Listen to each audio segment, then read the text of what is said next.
Well, mga kapupong, may panibagong pangyayari na muling nagbigay ng pansin sa relasyon ng Israel at Iran. Ayon sa mga ulat, nagsagawa ang Israel ng isang operasyon sa Mehrabad Airport sa Tehran kung saan isang eroplano na ginagamit ng dating Supreme Leader ng Iran na si Ali Khamenei ang tuluyang hindi na napakinabangan matapos itong tamaan sa naturang lugar. Ang eroplano ay matagal nang itinuturing na bahagi ng mahahalagang kagamitan ng pamunuan ng Iran para sa opisyal na paglalakbay at koordinasyon ng mga matataas na opisyal ng pamahalaan. Sinabi ng mga opisyal ng military ng Israel na ang naturang aircraft ay may mahalagang papel sa transportasyon ng mga senior government at security figures ng Iran. Sa loob ng maraming taon, ginagamit umano ito sa paglalakbay ng mga opisyal sa loob at labas ng bansa para sa mga diplomatic at strategic na gawain. Bukod sa pagiging sasakyang panghimpapawid para sa paglalakbay, pinaniniwalaan din na naging bahagi ito ng sistema ng komunikasyon at koordinasyon ng mga leader ng Iran sa iba't ibang kaalyadong grupo sa rehiyon.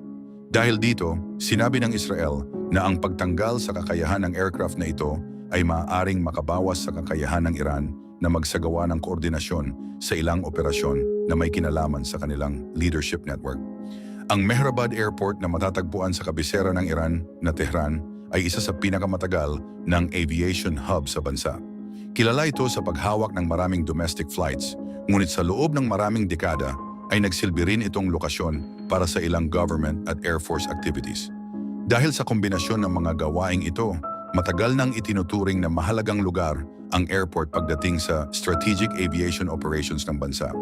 Sa kasalukuyang tensyon sa rehiyon, ang naturang lokasyon ay nakikita ng ilang tagamasid bilang isa sa mga mahalagang pasilidad na may kinalaman sa seguridad at koordinasyon ng pamahalaan. Ang aircraft na nauugnay kay Ali Khamenei ay hindi lamang mahalaga sa praktikal na gamit, kundi pati sa simbolikong kahulugan nito. Si Khamenei ay nagsilbing Supreme Leader ng Iran sa loob ng maraming taon at isa sa pinakamakapangyarihang personalidad sa istruktura ng pamahalaan ng bansa. Sa ilalim ng kanyang pamumuno, maraming mahahalagang desisyon ang ginawa na nakaapekto sa domestic at foreign policy ng Iran. Dahil dito, ang anumang bagay na nauugnay sa kanyang pamumuno ay may malaking kahalagahan sa kasaysayan ng bansa. Mas maaga sa taong ito, nagkaroon ng malaking strike sa Tehran na tumama sa isang compound kung saan nagtipon ang ilang senior Iranian figures. Sa mga sumunod na ulat mula sa mga opisyal ng Iran, kinumpirma na si Ali Khamenei ay kabilang sa mga personalidad na hindi na nabuhay matapos ang insidenteng iyon.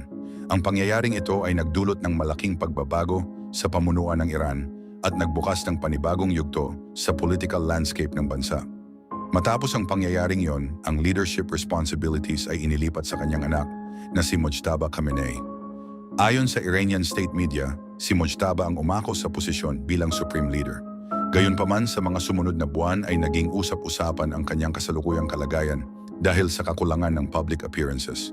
Ilang international observers ang nagsabi na matagal na siyang hindi nakikita sa publiko, kaya nagkaroon ng iba't ibang haka-haka tungkol sa tunay na sitwasyon ng pamunuan ng Iran. Sa Washington, sinabi ni United States President Donald Trump ang kanyang pananaw tungkol sa mga ulat na ito. Ayon sa kanya, nagiging mahirap para sa ibang bansa na makipag-usap o makipag-ugnayan kapag hindi malinaw kung sino ang kasalukuyang gumagabay sa pamahalaan ng Iran. Sinabi rin niya na ang diplomatic negotiations ay nagiging mas komplikado kapag may kawalan ng katiyakan sa leadership structure ng isang bansa.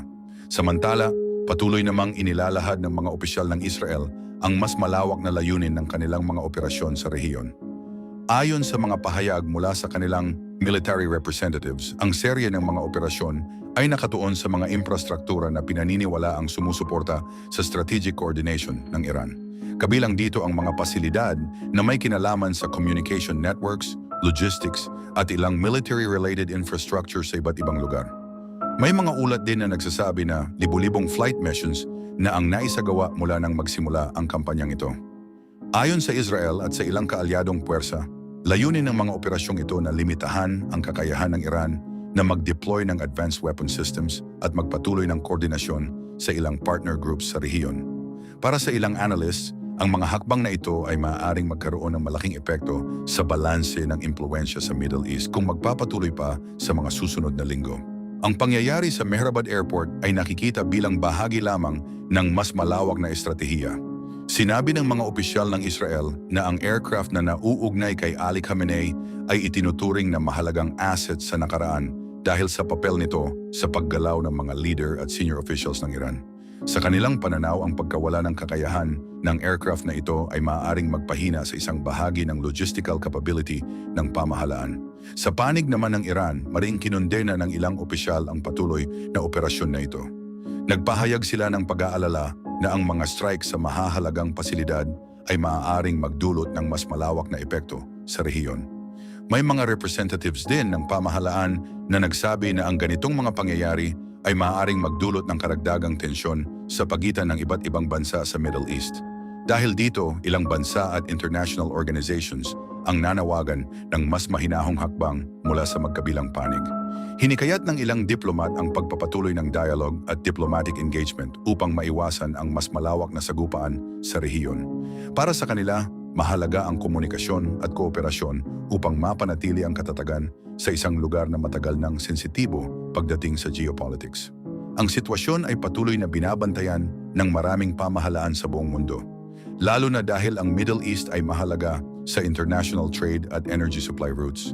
Ang anumang paglala ng tensyon sa rehiyong ito ay maaaring magkaroon ng epekto hindi lamang sa mga kalapit na bansa kundi pati sa pandaigdigang ekonomiya. Anyway, mga kapupong, ang pagkasira ng aircraft na dating nauugnay kay Ali Khamenei sa Mehrabad Airport ay isa pang mahalagang pangyayari sa patuloy na kwento ng tensyon sa Middle East. Ipinapakita nito kung paano nagiging bahagi ng strategic calculations ang mga simbolikong kagamitan at pasilidad sa panahon ng matinding tensyon sa pagitan ng mga bansa. At mga kapupong, inaasahang magpapatuloy ang masusing pagmamasid ng international community sa mga susunod na hakbang ng bawat panig.